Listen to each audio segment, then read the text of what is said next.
50 సంవత్సరాలు చరిత్ర కలిగిన ఒక ప్రధాన స్కూల్ తాడిపత్రిలో, 43 సంవత్సరాలు చరిత్ర కలిగిన ఒక ప్రధాన రాజకీయ పార్టీ మన దేశంలో.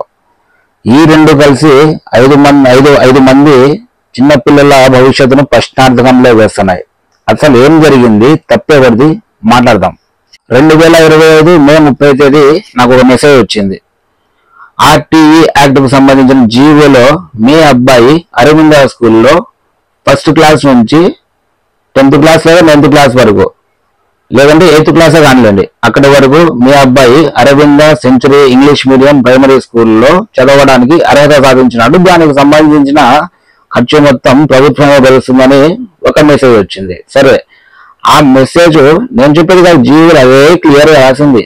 An Indian law that guaranteed free and compulsory education to children's age 6 to 14 years. అంటే మీ అబ్బాయికి 6 సంవత్సరాల నుంచి 14 సంవత్సరాల వరకు మీ అబ్బాయి చదివే చదువుకు పూర్తిగా బాధ్యత మరియు ఖర్చు మొత్తం ప్రభుత్వమే భరిస్తుంది అని ఆ జీవో యొక్క అర్థం. ఆ మెసేజ్ తీసుకొని నేను the great Aravinda century English medium primary స్కూల్కి వెళ్తే అక్కడ వాళ్ళు చెప్పిన సమాధానం ఏంటో తెలుసా? ఆ సమాధానం చెప్పడానికి ఎన్ని రోజులు పట్టిందో తెలుసా? 30వ తేదీ ఫస్ట్ మెసేజ్ వచ్చింది. సరే, 31st వదిలేసేయండి. 1వ తేదీ వెళ్ళా, కరెస్పాండెంట్ గారు లేరు. 2వ రోజు వెళ్ళా, కరెస్పాండెంట్ గారు లేరు. 3వ రోజు వెళ్ళా, లేరు. 4వ తేదీ వెళ్ళా, లేరు. 5వ తేదీ వెళ్ళా, లేరు. 6వ తేదీ వెళ్ళా, లేరు. కానీ 6వ తేదీ సమాధానం వచ్చింది. సమాధానం ఏమొచ్చింది తెలుసా? నాతో పాటు ఆ స్కూల్లో ఇంకా 5 మందికి వచ్చింది. మా అబ్బాయి ఒకడైతే మిగిలిన 4 అందరు కలిసి 6 రోజులు వాళ్ళ స్కూల్ చుట్టూ తిరిగినాం. 6 రోజులు వాళ్ళ స్కూల్ చుట్టూ తిరిగినాం. అందరికీ ఒకటే సమాధానం, కరెస్పాండెంట్ గారు లేరు, కరెస్పాండెంట్ గారు లేరు, కరెస్పాండెంట్ గారు లేరు. 6వ తేదీ మాత్రం కరెస్పాండెంట్ గారు లేకపోయినా సమాధానం చెప్పినారు. ఆ సమాధానం ఏంటో తెలుసా? మా స్కూల్లో 1st క్లాస్ చదవడానికి కనీస అర్హత 7 సంవత్సరాలు అంట. 7 సంవత్సరాలు పడితేనే వాళ్ళ స్కూల్లో జాయిన్ చేసుకోనికి రూల్ ఉందనేది ఆ స్కూల్ రూల్స్ ఉంటా. ఇన్ని రోజులు ఆ సమాధానం ఎందుకు చెప్పలేకపోయినారు? ఇన్ని రోజులు ఎందుకు మమ్మల్ని తిప్పుకున్నారు? ఆ స్కూల్లో 7 సంవత్సరాలు పడ్డంత వరకు 1st క్లాస్ అర్హత లేదు అన్నప్పుడు ప్రభుత్వం ఎట్లా ఇచ్చింది? మీ స్కూల్ను ఎట్లా ప్రభుత్వము ఆప్షన్స్ లో పెట్టింది? ఇది ప్రభుత్వాన్ని అడగల్లా, లేదంటే మిమ్మల్ని అడగల్లా? నేనైతే ఖచ్చితంగా ప్రభుత్వాన్ని అడుగుతా. మీ స్కూల్ రూల్స్ తెలుసుకోకుండా ప్రభుత్వం ఏ రకంగా దాన్ని ఆప్షన్స్ లో పెట్టింది? మీ Aravinda century English medium primary school ను ఏ రకంగా ఆప్షన్ లో పెట్టింది? 1st క్లాస్ చదవాలంటే 6వ తరగతి అర్హత కావాలనేది ప్రభుత్వం తెచ్చిన చట్టమే. ఇప్పుడు మీరేమో 7 సంవత్సరాలు ఉంటేనే మా స్కూల్, మీ స్కూల్ ఏమంత పెద్ద స్పెషలా? మీ స్కూల్ కాస్ట్లీ స్కూలే, నేను కాదనలేదు. మీ స్కూల్లో సీట్ తెచ్చుకోవడానికే చాలా కష్టం, తెలుసు మాకు ఆ విషయం కూడా. మా అబ్బాయికి గవర్నమెంట్ తరఫున వచ్చింది, మా అబ్బాయి లేదంటే వాళ్ళ అబ్బాయికి గవర్నమెంట్ తరఫున వచ్చిందని సంతోషంగా ఉండి మీ చుట్టూ తిరిగితే 1వ తేదీ మీరు ఎందుకు చెప్పలేకపోయినారు ఆ మాట? 2వ తేదీ ఎందుకు చెప్పలేకపోయినారు? 3వ తేదీ ఎందుకు చెప్పలేకపోయినారు? చూద్దాం, నానబెడదాం తిరుగుతారు. ఈ ఫ్రీ సీట్ లేదంటే వాళ్ళు మళ్ళీ ఫీజు కట్టి వాళ్ళు చేరుతారు అనేది మీ అభిప్రాయం. ఇది కరెక్ట్ కాదు. 50 సంవత్సరాల చరిత్ర కలిగిన స్కూల్ మీది. ఇప్పుడు మీ స్కూల్ కాకపోతే వేరే స్కూల్ పోదామంటే అక్కడ అడ్మిషన్లు అయిపోయినాయి. ఏం చేయాలా? సెకండ్ ఆప్షన్ ఏముంది? గౌతమ్ మోడల్ స్కూల్ ఉంది. చర్చి స్కూల్లో 18 సీట్లు వచ్చినా వాళ్ళ చర్చి స్కూల్లో. వాళ్ళు ఎంతమందికి ఇస్తారనేది ఇంకా కన్ఫర్మేషన్ కావాలి. వాళ్ళకి 18. ఒకవేళ మీ దాంట్లోనే 18 వచ్చింటే పెద్ద రచ్చ అయ్యేది. 5 మంది కాబట్టి మీరు కూడా సింపుల్ గా వదిలేసినారు. 5 మందితో ఏం కాదని. అయితే అది నేను వార్నింగ్ ఇవ్వడం లేదు. నాకు మీ స్కూల్తో ఎటువంటి సంబంధం లేదు. నేను ప్రభుత్వంతో మాత్రమే మాట్లాడుతున్నా. ఆ స్కూల్ రూల్స్ తెలుసుకోకుండా ఈ గవర్నమెంట్ కూడా, ఈ కూటమి ప్రభుత్వం కూడా Aravinda century English medium primary school చాలా పెద్దగా ఉంది పేరు. అది 14 చెప్పాలని నేను రావడం లేదు. సింపుల్ గా అరవింద స్కూల్ అని మాత్రమే చెప్తా. అరవింద స్కూల్ రూల్స్ రెగ్యులేషన్స్ లేకుండా మీరు ఏ రకంగా దీంట్లో కూడా ఫ్రీ సీట్ కు అర్హత ఉందని మీరు ఏ రకంగా దాని ఆప్షన్స్ లో పెట్టారు? లేదంటే మీరేమన్నా ఈ కూటమి ప్రభుత్వం ఏమన్నా అరవింద స్కూల్ కి ఏమైనా యాడ్ ఇస్తాందా? స్కూల్స్ ఉన్నాయని మనం టైప్ చేసేటప్పుడు అరవింద స్కూల్ కానీ చూపిస్తుంది. అక్కడికి కూటమి ప్రభుత్వం తరపున 10-20 మంది చేరిన మేలు అని చెప్పేసి మీరేమన్నా అరవింద స్కూల్ కి ఏమన్నా మీరు యాడ్స్ ఇస్తున్నారా? ఇదే స్కూల్లో 5 మంది కాకుండా 20 మంది వచ్చింటే ఆ స్కూల్ పరిస్థితి ఏంది? ఎంతమందికి చెప్పగలరు మీరు సమాధానం? బాగలేదు, ఇది ఖచ్చితంగా బాగలేదు. ప్రభుత్వం మాత్రం ఇది ఖచ్చితంగా ప్రభుత్వానిదే తప్పు.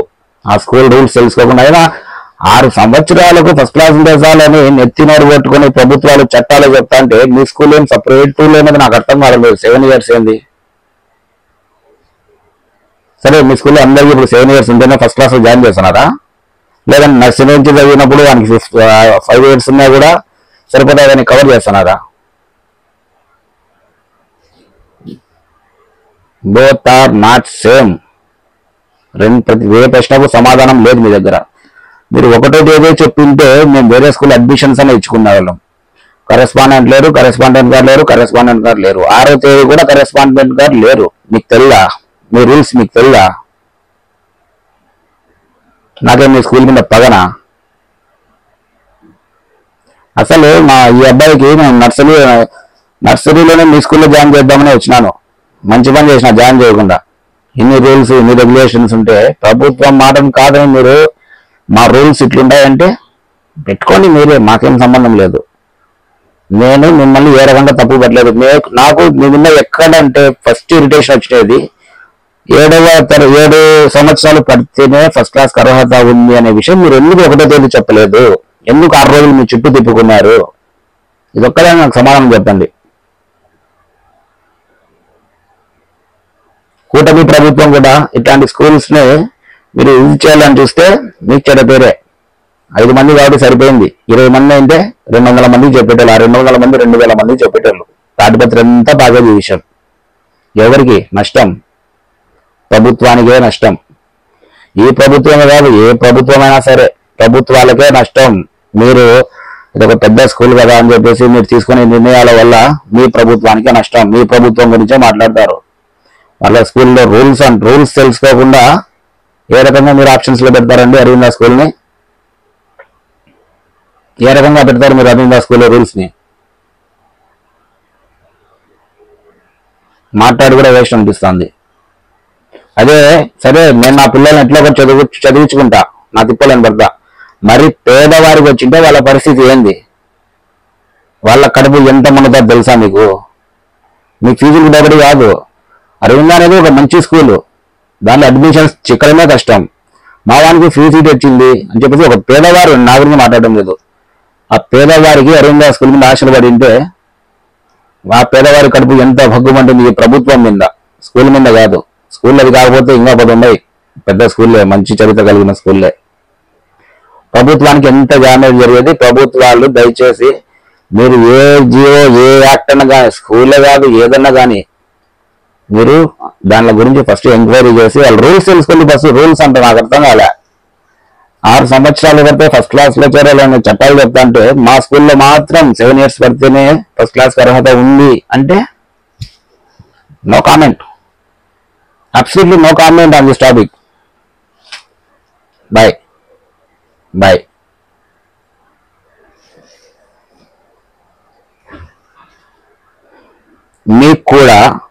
మీకు కూడా ఇట్లాంటివి ఏమైనా జరిగింటే మీ మనసు బాధపడేది ఈ ప్రభుత్వం కాదు, ఏ ప్రభుత్వం అయినా సరే బాధపడింటే ఈ విషయాన్ని షేర్ చేయండి. పిల్లలకు పుట్టించుకున్నాక ఏదో స్కూల్లో చేర్పించుకుంటారు. ఈ ఆశలు పెట్టడం ఏంది? ఈ రూల్స్ తెలుసుకోకుండా వాళ్ళ పేరు ఇక్కడే యాడ్ చేయడం ఏంది? యాడ్ చేసిన వల్ల ఆప్షన్స్ లో Aravinda century English medium primary school అని ఇంత జంపు పేరుంది. ప్రభుత్వానిదే తప్పు, ఖచ్చితంగా ప్రభుత్వానిదే తప్పు. సెకండ్ తప్పు ఏంటంటే 1వ తేదీ నుంచి మీ చుట్టూ తిప్పుకున్నారే మమ్మల్ని, 5 ఫ్యామిలీ మెంబర్స్ తిప్పుకున్నారే మీ చుట్టూ, అది మీ తప్పు.